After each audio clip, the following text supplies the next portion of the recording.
akan diterima oleh Allah Subhanahu wa taala, insya-Allah, dengan pahala yang berlipat ganda. Nanti kita akan sembahyang solat berjemaah bersama-sama jemaat, dan selepas itu ada masa di antara dua khutbah Jumaat. Masa itu kita khatib berhenti baca khutbah sekejap, dan kita jemaah dituntut supaya berselawat kepada Nabi SAW. Mudah-mudahan dengan selawat itu kita akan mendapat syafaat, bantuan Nabi SAW di hari akhirat. Kemudian dalam masa yang sama juga kita dituntut supaya berdoa, kerana ketika itu doa itu akan dimakbulkan oleh Allah Subhanahu wa taala, insya-Allah, kan? Okey, tuan-tuan yang dirahmati Allah sekalian. Tajuk perbincangan kita pada hari ini iaitu saya baca satu hadis yang berkaitan dengan kelebihan hari Jumaat. Banyak kelebihannya. Antaranya an Abdullah bin Amru radhiyallahu anhuma qala Rasulullah sallallahu alaihi wasallam qala Rasulullah sallallahu alaihi wasallam ma min muslimin yamutu yaumal qiyamah yamutu yaumul jum'at aw lailatul jum'at illa waqahu Allahu fitnatal qabr. Rawahu At-Tirmizi wa Ahmad. Maksudnya, tiada ada seorang Islam, laki-laki dan perempuan, yang mati pada hari Jumaat atau pada malam Jumaat, melainkan ia dipelihara Allah Subhanahu wa taala dari ujian kubur.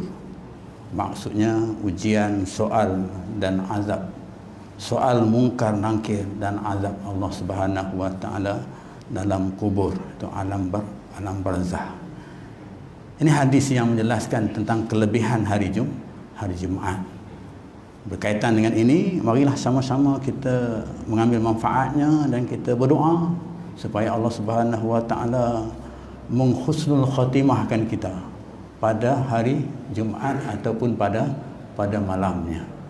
Mudah-mudahan dengan kalimah la ilaha illallah Muhammad Rasulullah yang kita laungkan, yang kita ucapkan setiap kali kita solat 5 waktu, mudah-mudahan kalimah itu dapat meletakkan kita di atas husnul khatimah seperti mana yang kita kehendaki.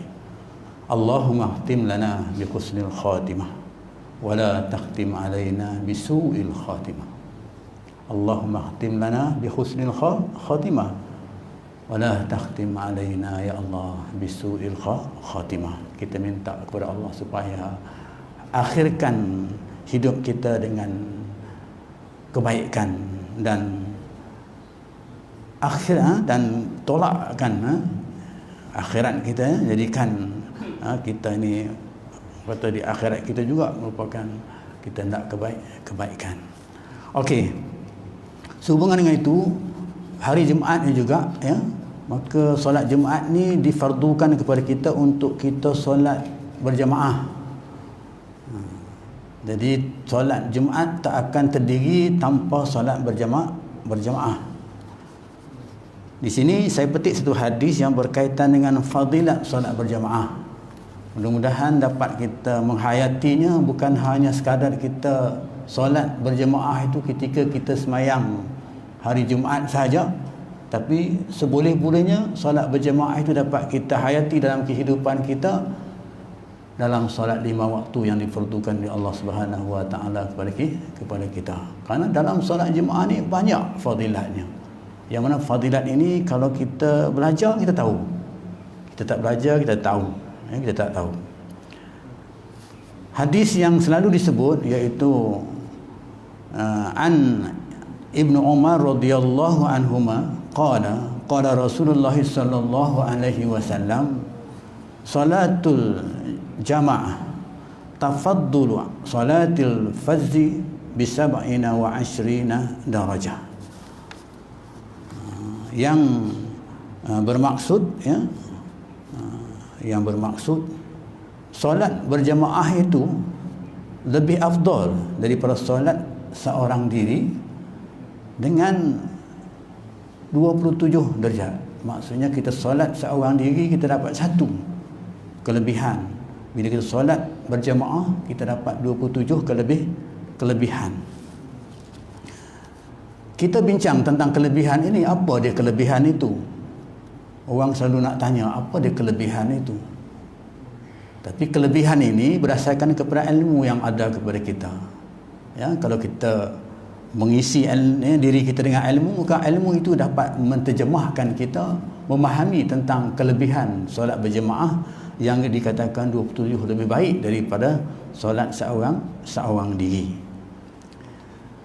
Dalam kitab Fathul Mu'in, ya, yang diterjemahkan oleh Syekh Osman Muhammadi, ya, Osman Muhammadi, ya, untuk mudah kita faham, diterjemahkan, ya, maksud untuk mudah kita faham, iaitu solat berjemaah itu sebenarnya yang dikatakan 27 itu diterjemahkan dalam bentuk 11 perkara kita akan dapat sebelum kita solat berjemaah, sebelum kita solat, dan 9 perkara yang kita akan dapat ketika kita solat, dan 7 perkara yang kita akan dapat selepas kita solat.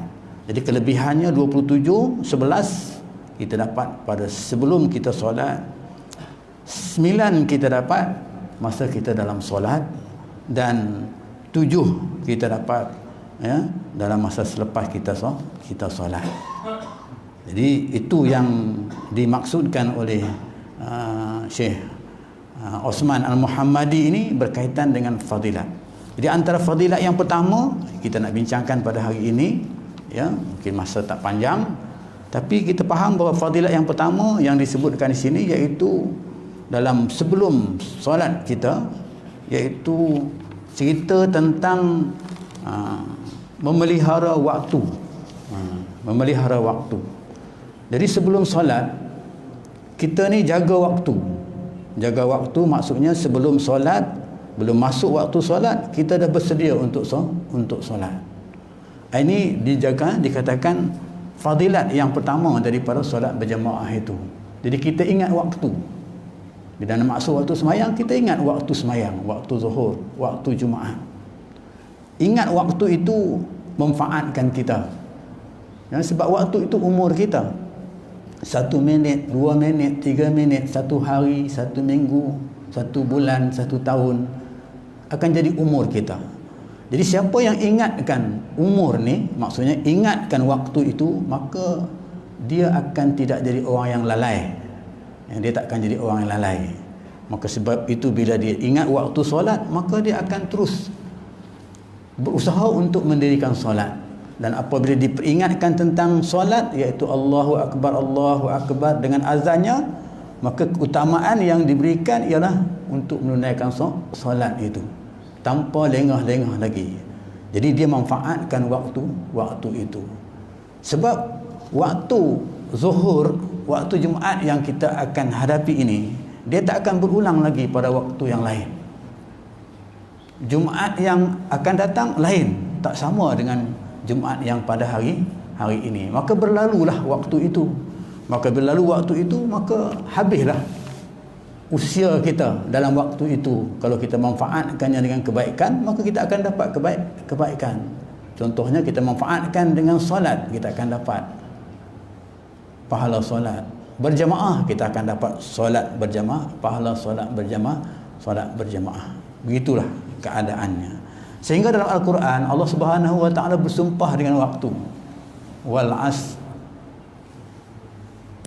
innal insana lafi khusr illa alladhina amanu wa 'amilus solihat wa tawasaw bil haqqi wa tawasaw bis sabri.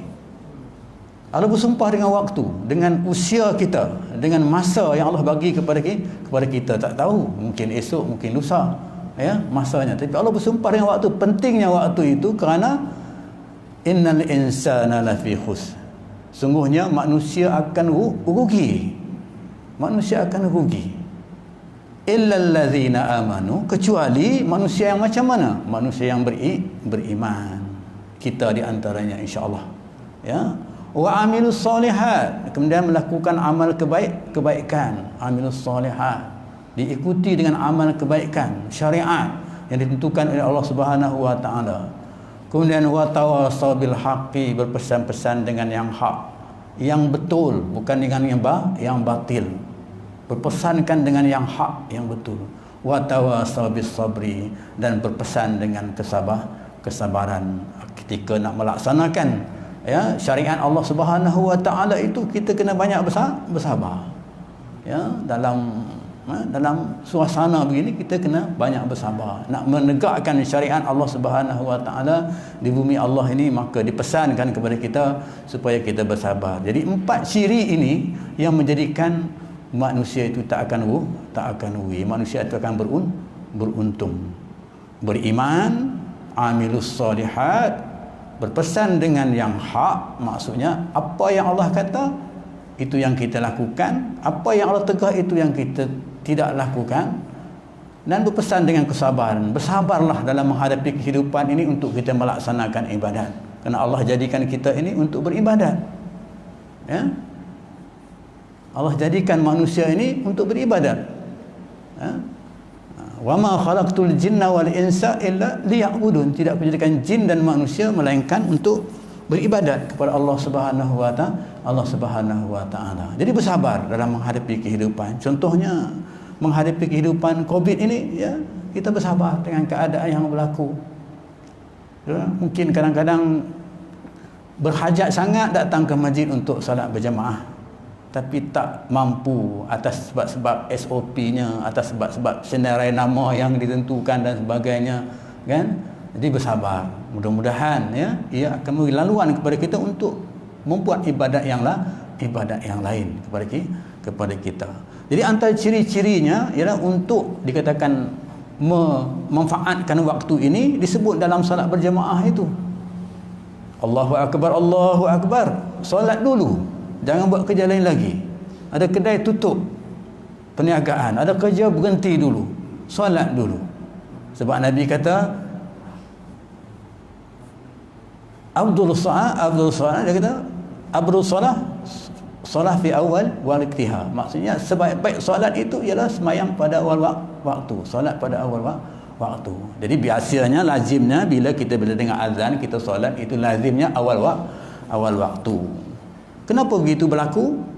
Kerana ia merupakan satu fadilat yang sangat besar kepada kita untuk kita memenuhi waktu itu. Kemudian di sini kita tengok bagaimana orang yang menjaga waktu. Kita tengok dalam surah Al-Mu'minun. Qala Allah Ta'ala walladzina hum ala salatihim yuhafizun. Dan mereka sentiasa memelihara solat mereka. Ini dia orang yang menjaga. Ini surah Al-Mu'minun. Lalu Allah menjunjung tinggi orang-orang yang sedemikian itu. Orang-orang yang menjaga solat, Allah menjunjung tinggi. Allah sanjung tinggi kepada mereka ini. Kerana perintah Allah itu didahulukan. Maka orang yang sedemikian itu Allah bagikan mereka balasan. Allah berfirman lagi, Allah kata apa balasannya? Ulaika humul warisun. Mereka ini akan mewariskan. Apa dia? Alladzina yarisuna al-firdausa hum fiha khalidun. Jadi mereka ni akan diwariskan untuk masuk syurga Firdaus dan duduk dalam keadaan yang kekal di sana. Mereka inilah yang menjadi pewaris-pewaris yang mewaris syurga Firdaus. Mereka akan tinggal kekal di dalamnya. Bagi mereka yang dikatakan solat pada awal waktu. Maksudnya kita solat pada awal waktu dalam bentuk kita nak melaksanakan solat berjamaah. Dalam hal ini ada peristiwa yang berlaku pada Nabi kita Muhammad sallallahu alaihi wasallam. Menurut kisahnya, bagaimana menyelesaikan masalah ini supaya jangan berlaku solat itu di akhir waktu, supaya berlaku solat itu di awal waktu. Sebab Allah Subhanahu wa taala, firman kita tahu, dia sangat menjunjung tinggi setiap hambanya yang memelihara solatnya di awal waktu. Ini Allah Subhanahu wa taala. Yang kata jaga waktu tadi. Mereka dijanjikan sebagai untuk mewarisi syurga Firdaus seperti yang disebutkan tadi. Cara inilah yang dilakukan oleh Rasulullah sallallahu alaihi wasallam sepanjang hayatnya. Sepanjang hayat Rasulullah sallallahu alaihi wasallam, Rasulullah sallam ni tak pernah tak berjamaah bersolat, kita katakan, ya. Ada satu peristiwa berlaku, ya, pernah baginda terlambat. Baginda Rasulullah terlambat daripada menunaikan solat fardu subuh dalam satu perjalanan kerana sebab-sebab taharah. Ini Rasulullah sendiri, dia pernah berlaku kepada dia dalam satu perjalanan lambat untuk mendirikan solat subuh berjamaah kerana atas sebab-sebab taharah. Lalu baginda menyuruh Abdul Rahman bin Auf mengimamkan solat itu, ya, supaya solat itu dapat dijalankan pada awal waktu. Jangan tunggu-tunggu, ya. Diarahkan kepada Abdul Rahman bin Auf supaya teruskan solat itu. Kemudian baginda menjadi makmum, ya. Selepas, ya, kata 2 rakaat selesai, selepas salam baginda bangun, menunjukkan mencukupkan 1 rakaat lagi. Dah terlewat 1 rakaat, bangun untuk buat 1 rakaat lagi. Dan selepas itu baginda sallallahu alaihi wasallam bersabda kepada sahabat, kamu telah melakukan yang betul. Begitulah hendaknya yang selalu kamu lakukan. Maksudnya di sini, tunaikan solat pada awal waktu, jangan tangguh-tangguh, kan? Jadi ini berlaku pada Rasulullah SAW. Bagaimana Allah SWT, bagaimana Rasulullah kata nak menjaga waktu itu supaya jangan terlewat, ya, supaya jangan, ya, dilewatkan dalam solatnya. Kemudian peristiwa yang kedua berlaku kepada Rasulullah SAW juga, ya, ketika baginda sibuk menunaikan suatu perbalahan yang berlaku di antara kaum, hingga terpaksa lambat untuk dia nak solat zuhur. Ada orang datang, ya, berbincang tentang masalah pergaduhan lah, berkaitan masalah kaum, ya, untuk mendapatkan, kita katakan, darjat solat yang di awal waktu tadi itu. Maka baginda sallallahu alaihi wasallam telah mengarahkan, ya, Abu Bakar As-Siddiq untuk mengimamkan solat itu, ya, supaya solat itu jangan jadi terlewat, ya, untuk ditunaikan pada waktunya. Okey, tuan-tuan yang dirahmati Allah sekalian, itulah yang dapat saya sampaikan sebahagian daripada fadilat solat berjamaah, ya. Jadi kita datang pada awal waktu, kemudian bersama-sama untuk, ya, mengingatkan tentang ibadat kita kepada Allah Subhanahu wa taala. Mudah-mudahan, ya, sedikit penerangan yang dapat saya sampaikan ini, ya, kalau ada kesilapan, ya, kalau ada yang menyinggung perasaan dan sebagainya, saya minta ampun, minta maaf, ya. Yang baik itu daripada Allah Subhanahu wa taala, yang dan lemah itu adalah kelemahan daripada diri saya sendiri. Aku qali hadza wa astaghfirullahal azim, billahi taufiq wa hidayah. Assalamualaikum warahmatullahi wabarakatuh.